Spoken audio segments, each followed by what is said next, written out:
Au nom du Père, du Fils, Saint-Esprit, un seul bien, Amen, que sa bénédiction repose sur nous tous, Amen. Alors, aujourd'hui, on va continuer la première épître de Saint Paul aux Thessaloniciens. On va prendre aujourd'hui le deuxième chapitre du verset 1 à 12. 1 Thessaloniciens, chapitre 2, de 1 à 12. On lit ensemble. Vous savez vous-même, frères, que notre arrivée chez vous n'a pas été sans résultat. Après avoir souffert et reçu des outrages à Philippe, comme vous le savez, nous prîmes de l'assurance en notre Dieu pour vous annoncer l'évangile de Dieu au milieu de bien des combats. Car notre prédication ne repose ni sur l'erreur, ni sur des motifs impurs, ni sur la fraude. Mais selon que Dieu nous a jugés dignes de nous confier l'Évangile, ainsi nous parlons, non comme pour plaire à des hommes, mais pour plaire à Dieu, qui sonde nos cœurs. Jamais en effet nous n'avons usé de paroles flatteuses. Comme vous le savez, jamais nous n'avons eu la cupidité pour mobile. Dieu en est témoin. Nous n'avons point cherché la gloire qui vient des hommes, ni de vous, ni des autres. Nous aurions pu nous produire avec autorité comme apôtres de Christ, mais nous avons été pleins de douceur au milieu de vous. De même qu'une nourrice prend un tendre soin de ses enfants. Nous aurions voulu, dans notre vive affection pour vous, non seulement vous donner l'évangile de Dieu, mais encore nos propres vies, tant vous nous étiez devenus chers. Vous vous rappelez, frères, notre travail et notre peine, nuit et jour à l'œuvre, pour n'être à charge à aucun de vous. Nous vous avons prêché l'évangile de Dieu. Vous êtes témoins, et Dieu l'est aussi, que nous avons eu envers vous qui croyez une conduite sainte, juste et irréprochable. Vous savez aussi que nous avons été pour chacun de vous ce qu'un père est pour ses enfants, vous exhortant, vous consolant, vous conjurant de marcher d'une manière digne de Dieu, qui vous rappelle à son royaume et à sa gloire, gloire à lui éternellement. Amen. Alors, vous allez remarquer que première épître aux Thessaloniciens, plus Saint Paul il parle à propos de son évangélisation aux Thessaloniciens, plus on peut détecter quelles sont les caractéristiques d'un serveur du Christ. Comment servir? Comment se comporter devant les gens pour les aider à connaître Dieu? Alors, il y avait un petit problème, c'est que les Thessaloniciens, quand Saint Paul leur a envoyé son disciple Timothée à un moment, eh bien, ils ont cru que Paul lui-même ne s'intéresse pas à les voir, ni s'intéresse à leur sort. Alors, l'apôtre, quand il a senti ceci, il a commencé, dans cette lettre-là, à leur expliquer qu'il était vraiment un père pour eux. Il a commencé à parler, à mettre de la lumière sur sa paternité et ses sentiments distingués envers eux. Et il cite aussi toute la peine et tout effort qu'il a accompli pour les servir, pour les évangéliser. Alors il commence à dire, vous savez vous-même, frères, que notre arrivée chez vous n'a pas été sans résultat. Vous pouvez voir que quand nous sommes venus chez vous, on a œuvré pour l'évangile de Dieu et il y a beaucoup de résultats. Il y a beaucoup de fruits. Donc notre arrivée était une arrivée fructueuse. Il y avait beaucoup de fruits. Et on voit ces fruits-là de notre effort, de notre évangélisation parmi vous, on voit ces fruits-là dans votre conduite et dans votre foi distinguée. Alors, il les rappelle que son ministre ministres, c'est-à-dire quand ils sont arrivés chez eux, lui et ses compagnons, eh bien, cette arrivée-là et cette œuvre-là était très fructueuse. Verset 2, après avoir souffert et reçu des outrages à Philippe. À Philippe, c'est une ville, d'où il y a les Philippiens. Après avoir souffert et reçu les outrages à Philippe, comme vous le savez, parce que Philippe n'est pas trop loin d'eux, nous prîmes de l'assurance en notre Dieu. Normalement, quand on souffre et on reçoit des outrages à un endroit, eh bien, on n'a plus le courage d'aller ailleurs ou d'aller dans un autre endroit pour prêcher l'évangile parce qu'on aurait eu peur de recevoir les mêmes outrages et les mêmes circonstances de souffrance. Mais au contraire, après avoir souffert et reçu des outrages à Philippe, ça leur a donné une force et une assurance en Dieu. Imaginez-vous, comme vous le savez, nous prîmes de l'assurance en notre Dieu pour vous annoncer l'évangile de Dieu au milieu de bien des combats.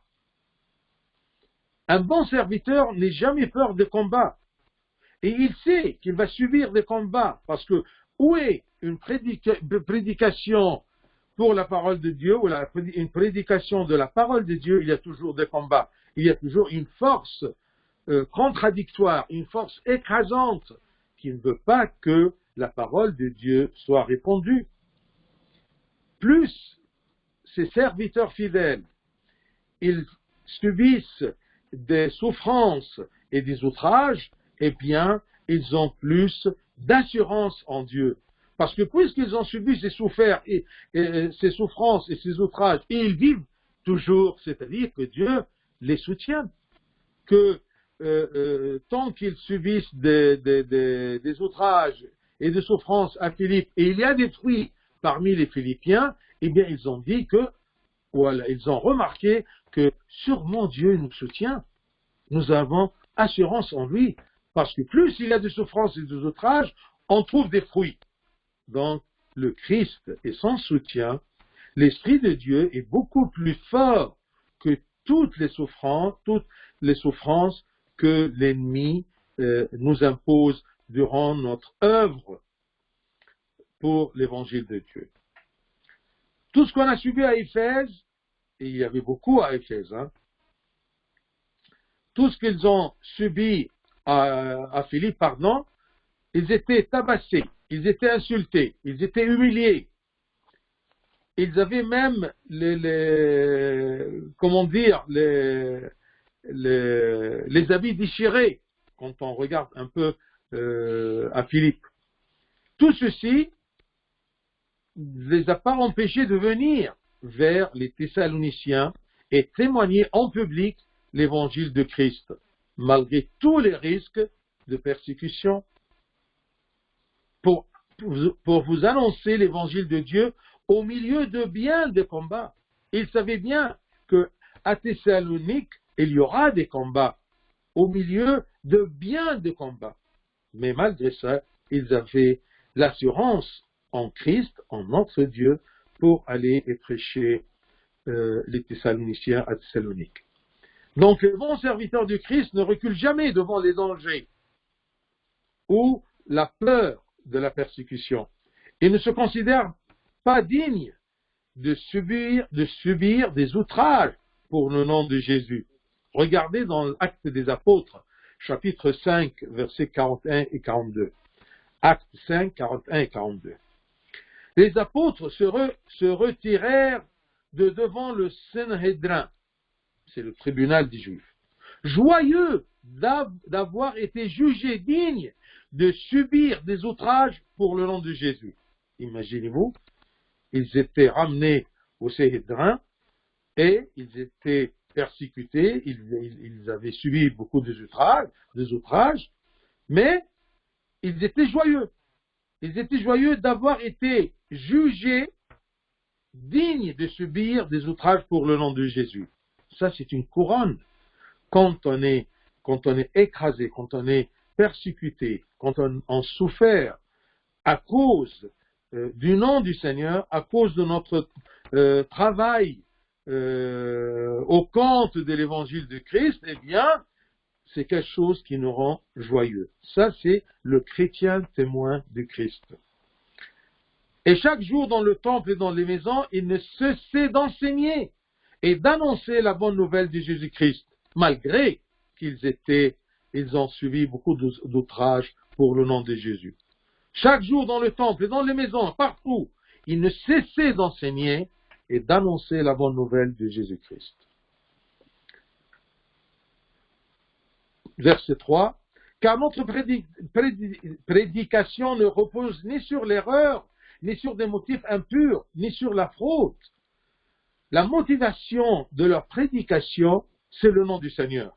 C'est de servir le Seigneur. Ils ne cherchent rien comme motif impur, ou ils ne sont pas motivés par de quelque chose d'impur, et ils ne se reposent pas sur quelque chose qui n'est pas vrai.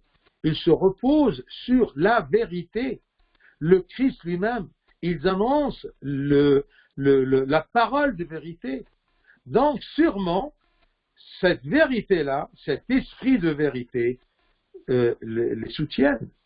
C'est ça, la foi et le motif d'un serviteur de Dieu. Une bonne prédication, une vraie prédication, une pure prédication ne repose ni sur l'erreur, ni sur des motifs impurs, ni sur la fraude, mais elle se repose sur la vérité, la parole du Seigneur. Donc, dans leur prédication parmi les Thessaloniciens, il n'y avait rien d'impur. Ils vivaient la chasteté, ils vivaient la sainteté, ils vivaient la sanctification de leur vie pour donner le bon exemple. Bien sûr, ils se comparent ici avec les prêtres des idoles, qu'il y avait beaucoup de motifs impurs et qu'ils se reposaient sur l'erreur, sur le faux, parce que le culte des idoles n'est pas un culte vrai. Il n'y a rien d'impur, comme les prêtres des idoles, dont leur culte, bien sûr, était lié à des œuvres très profanes. Et quand ils disent prédication sans fraude, car notre prédication ne repose ni sur la fraude. La fraude ici dans le sens qu'une prédication peut se reposer sur un autre objectif que le salut des âmes, le salut des auditeurs. Il y a des gens parfois, pour l'ego, pour des intérêts quelconques, ils peuvent œuvrer ou prédiquer, faire de la prédication aux autres. La moindre des choses, la moindre fraude, c'est pour l'ego, qu'ils se présentent comme serviteurs de Dieu, comme des gens mieux que les autres, plus savants que les autres, à propos de tout ce qui est théologique et spirituel. Mais la prédication de Saint Paul et de ses compagnons était sans aucune fraude. L'apôtre précise les conditions d'une prédication de vérité. La vérité, la sanctification et la charité. Ce sont les trois conditions pour qu'une prédication soit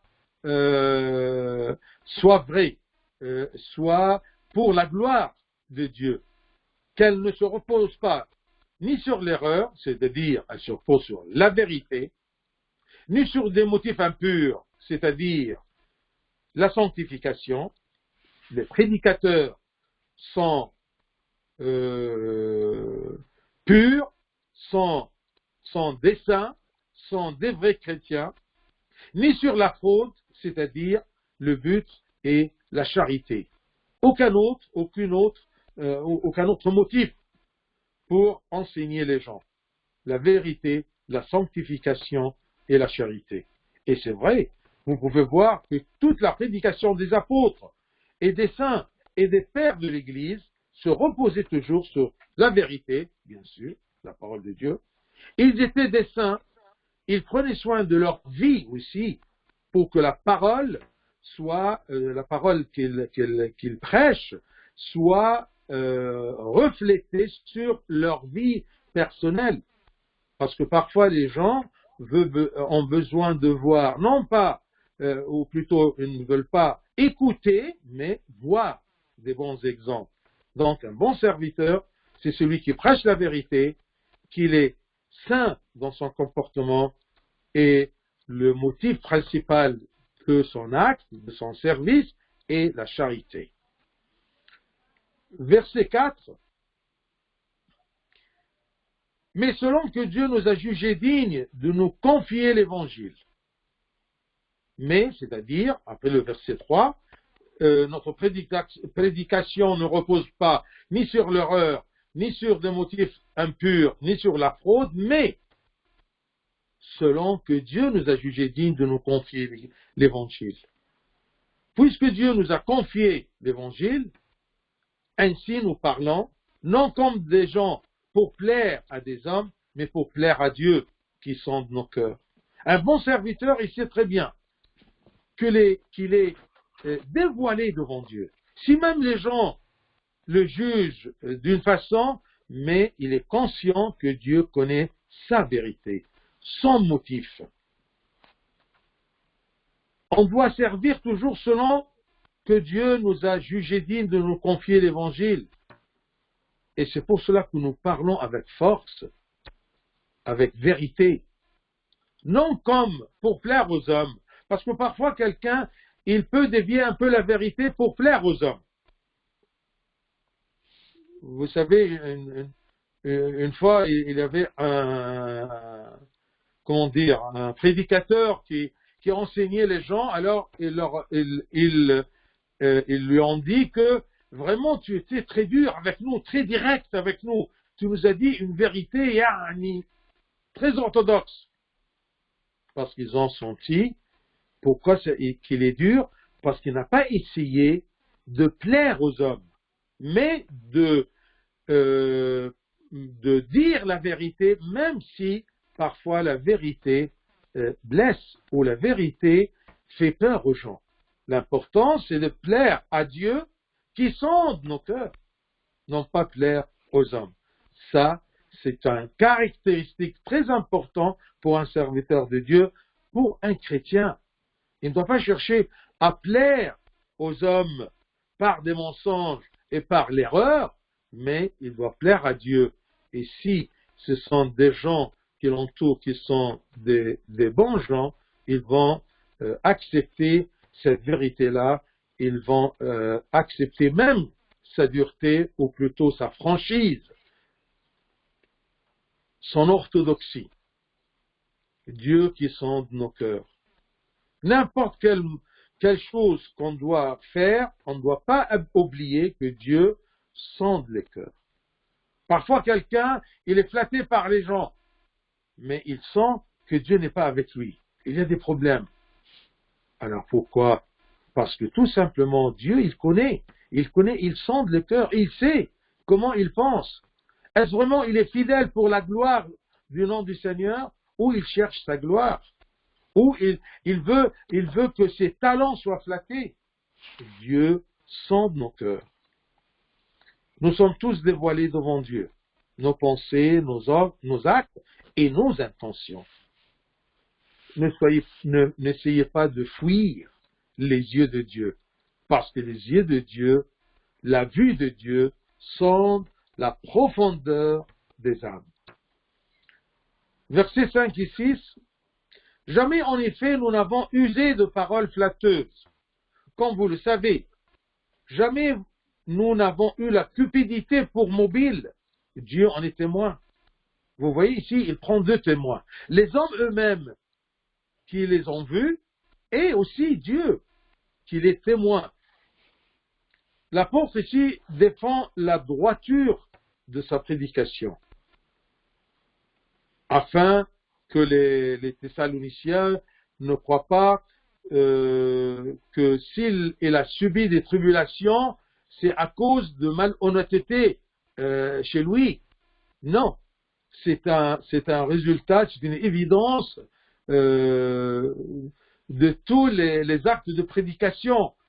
Le jour où on œuvre les œuvres de Dieu, eh bien, nous sommes persécutés. Dieu en est témoin qu'on n'a rien fait de faux parmi vous. Donc, si vous nous voyez souffrir ou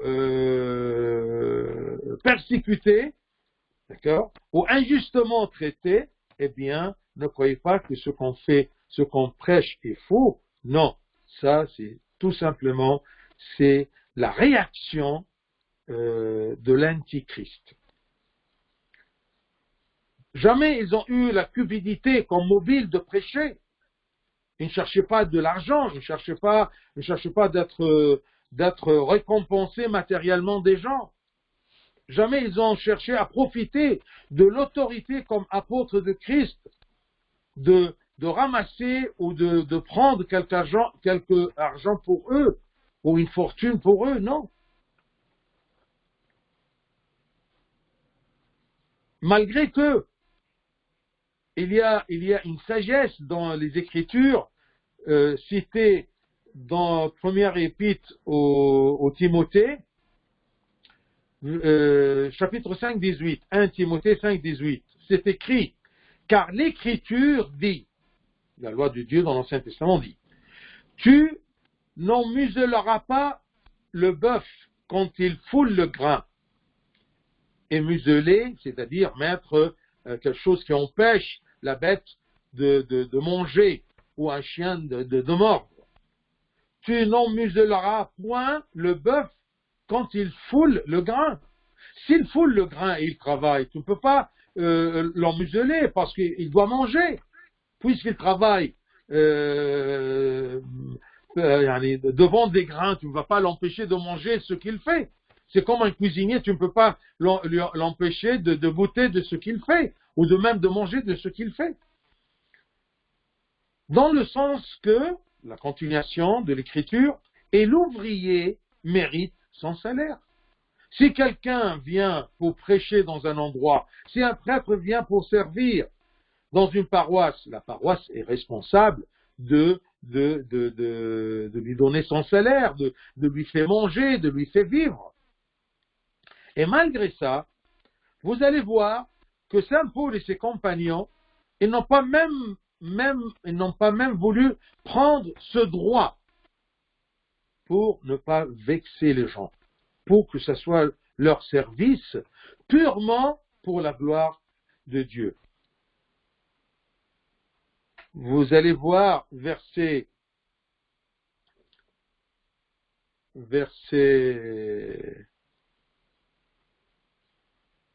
6 et 7, nous n'avons point cherché la gloire qui vient des hommes, ni de vous, ni des autres. Nous aurions pu nous produire avec autorité comme apôtres de Jésus. Mais nous avons été pleins de douceur au milieu de vous. De même qu'une nourrice prend un tendre soin de ses enfants. Nous aurions voulu dans notre vie vivre affection pour vous, non seulement vous donner l'évangile de Dieu, mais encore nos propres vies. Tant vous nous étiez devenus chers, vous êtes très chers pour nous. On vous a traité comme une nourrice, très douce. Verset 9. Vous vous rappelez, frères, notre travail et notre peine. On travaillait, quel travail? Ils travaillaient avec leurs mains. Vous vous rappelez, frères, notre travail et notre peine, nuit et jour à l'œuvre, pour n'être à charge à aucun de vous. Nous vous avons prêché l'évangile de Dieu gratuitement. Et on a travaillé nuit et jour. Oui, ils travaillaient dans la fabrication des tentes. Pourquoi Saint Paul il cite ces points-là? Non pas pour se flatter, mais pour leur prouver que quand il était là, il les a aimés. Vous étiez devenus chers. On vous a traité comme une nourrice qui prend un tendre soin de ses enfants. Même une nourrice, elle peut être payée. Mais eux, ils n'étaient pas payés. Ils ont travaillé jour et nuit pour n'être à charge à aucun de vous. nous étions venus tout simplement pour prêcher l'évangile de Dieu. Rien d'autre. Malgré que l'ouvrier mérite son salaire. Mais, eh bien, ils ont travaillé jour et nuit à l'œuvre pour n'être à charge à aucun de vous. Tout ça pour ne pas mettre des pierres d'achoppement sur le chemin de la foi des autres. Ils ne veulent rien qui empêche les gens ou qui scandalise les gens. Même à propos de ceux qu'ils ont droit de prendre des gens comme apôtres.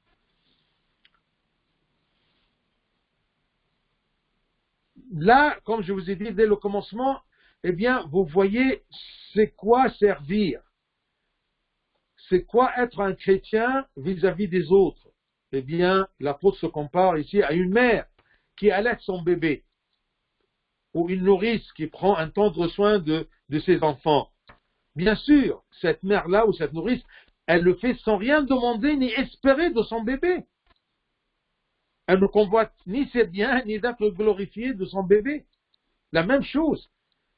C'est l'apôtre et ses compagnons, quand ils ont œuvré, ou ils ont prêché l'évangile de Dieu, ils n'espéraient rien des Thessaloniciens que leur foi, que leur salut. C'est pour cela qu'ils ont travaillé, qu'ils ont prêché sans fraude. Ils n'avaient pas aucun autre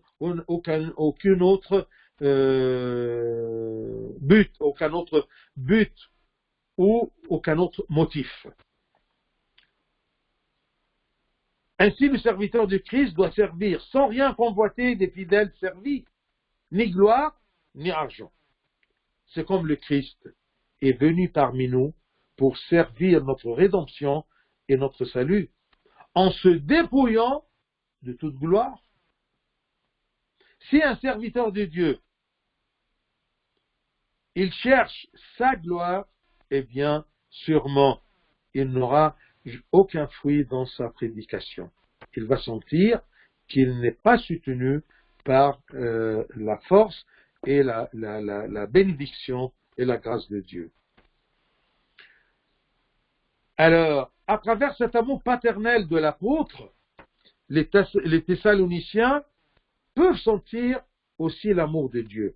Parce que comment les gens sentent l'amour du Christ, l'amour de Dieu des chrétiens? À travers l'amour et la charité que les chrétiens présentent. Parce que nous, on doit être la réflexion de l'amour de Dieu vis-à-vis des gens. Comment les gens peuvent sentir, pour croire, sentir l'amour de Dieu? En voyant qu'on s'aime, que les enfants de Dieu, que les apôtres s'aiment entre eux-mêmes. Mais si les fidèles dans une église voient que les serviteurs de Dieu se disputent, et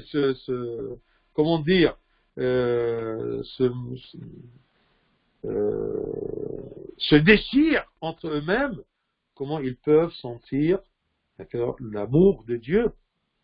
Donc, tu es le miroir qui reflète l'amour de Dieu et la douceur de Dieu.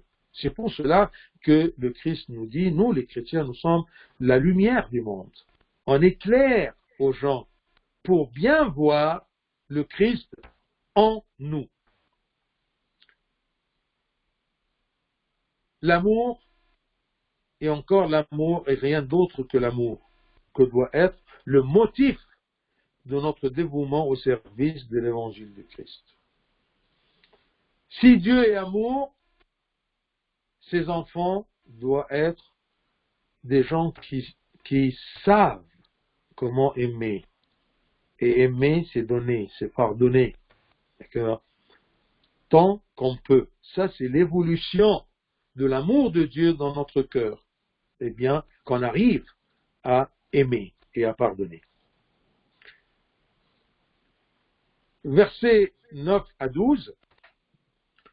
Vous vous rappelez, frères, notre travail et notre peine, on a parlé à propos de ça, d'accord, qu'il n'était à charge à aucun des Thessaloniciens, pour ne pas les choquer, pour ne pas les scandaliser. Verset 10,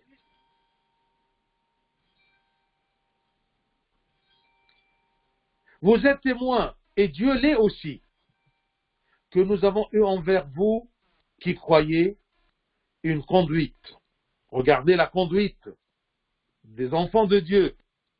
Non pas tout simplement des prédicateurs, nous sommes tous des prédicateurs, nous sommes tous des témoins par notre, non pas la parole tout simplement, mais par notre comportement, nous sommes des témoins de la parole de Dieu et du Christ.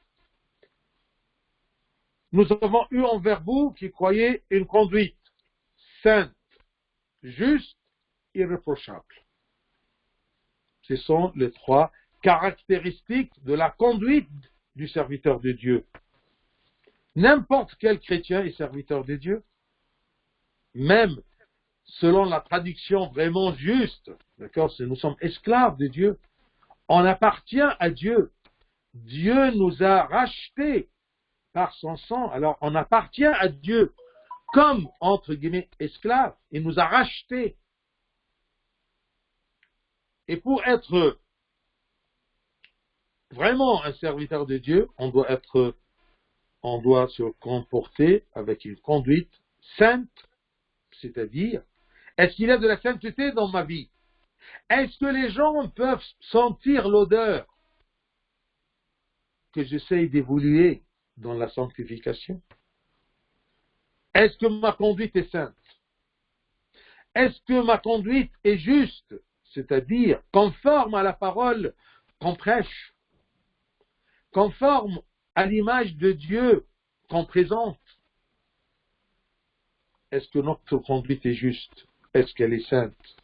Est-ce qu'elle est irréprochable?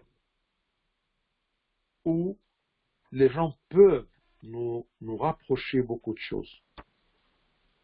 Alors ça, c'est important. La conduite d'un serviteur, c'est-à-dire la conduite d'un chrétien, c'est-à-dire la conduite de l'enfant de Dieu, c'est-à-dire la conduite d'un baptisé, doit être sainte, juste, irréprochable. Alors, vous avez ici 3 mesures que vous devez vous y comparer. Est-ce que ma conduite est sainte? Est-ce qu'elle est juste? Est-ce qu'elle est irréprochable aux yeux des gens et aux yeux de Dieu? Et c'est pour cela qu'il dit, vous êtes témoins et Dieu, parce que parfois il y a des gens qui sont injustes dans leur jugement. Mais Dieu, est-ce qu'il voit que notre conduite est sainte, juste et irréprochable? Ça, c'est important. C'est comme ça qu'on doit se juger pour nous préparer à être acceptés et à plaire à Dieu. Verset 11, vous savez aussi que nous avons été pour chacun de vous ce qu'un père est pour ses enfants. Là-haut, il a dit une nourrice qui donne un doux soin pour ses enfants. Ici, il dit que on a vécu parmi vous et on vous a traité comme un père qui traite ses enfants. Ici, il souligne sa paternité. Et c'est important. Si Saint Paul, il a une conduite sainte, juste, irréprochable, eh bien sûrement, automatiquement, évidemment, les Thessaloniciens auraient senti, comme ils ont senti bien sûr, sa paternité. Et comment il traite les gens comme un père? Verset 12. Vous exhortant, vous consolant, vous conjurant de marcher d'une manière digne de Dieu. C'est ça qu'on doit demander aux gens. C'est ça ce qu'on doit les exhorter à faire. Mais on ne peut pas leur demander ça si nous-mêmes ne sommes pas dans la sainteté, la justice, et nous sommes irréprochables. Comment veux-tu être témoin de Dieu et tu n'as pas l'image de Dieu? Ça, c'est important. Comment veux-tu servir l'évangile de Dieu? Et toi, tu ne pratiques pas les commandements de Dieu. Tu n'es pas juste conformément à la parole de Dieu. De marcher d'une manière digne de Dieu. Ça, c'est un principe chrétien. Est-ce qu'on marche d'une manière digne de Dieu? Dignes d'enfants de Dieu, ça c'est important. Regardez, il parle à propos des serviteurs, mais chacun de nous est serviteur de Dieu. Et c'est écrit maintenant, le catalogue, comment devons-nous se comporter et vivre sur cette terre-là. Comment être la lumière du monde. Sainte, conduite sainte, juste et reprochable. Présenter l'amour aux autres. Savoir comment aimer. Plus on reflète l'image de Dieu, plus ce sera très facile que les gens sentent que nous les aimions. De marcher d'une manière digne de Dieu, qui vous appelle à son royaume et à sa gloire. C'est ça la chrétienté. On se comporte, on marche d'une manière digne de Dieu. Ce Dieu qui nous appelle à son royaume et à sa gloire. Qu'est-ce que nous espérons en suivant Dieu? Qu'est-ce que nous espérons en suivant notre Dieu, notre Christ? Eh bien, le royaume, son royaume et sa gloire. Nous devons marcher selon la parole de Dieu pour atteindre la récompense. C'est ça, le motif. Parce qu'on se pose la question, mais pourquoi je dois vivre de cette façon-là? Pourquoi je dois vivre et marcher d'une manière digne de Dieu? Tout simplement parce que ce Dieu-là qui me demande ça nous appelle à son royaume et à sa gloire. Parce que si je suis dans le royaume, je suis déjà dans la gloire. Afin que nous soyons dignes du royaume et de la gloire que Dieu nous a préparé, que Dieu nous a offert, on doit marcher d'une manière digne de Dieu. Ça, c'est la référence. Ça, c'est la mesure à laquelle tu dois te mesurer. Chaque acte, chaque parole, chaque pensée, chaque comportement, tu dois les mesurer selon la parole de Dieu, selon la manière digne de Dieu. Gloire à lui éternellement. Amen.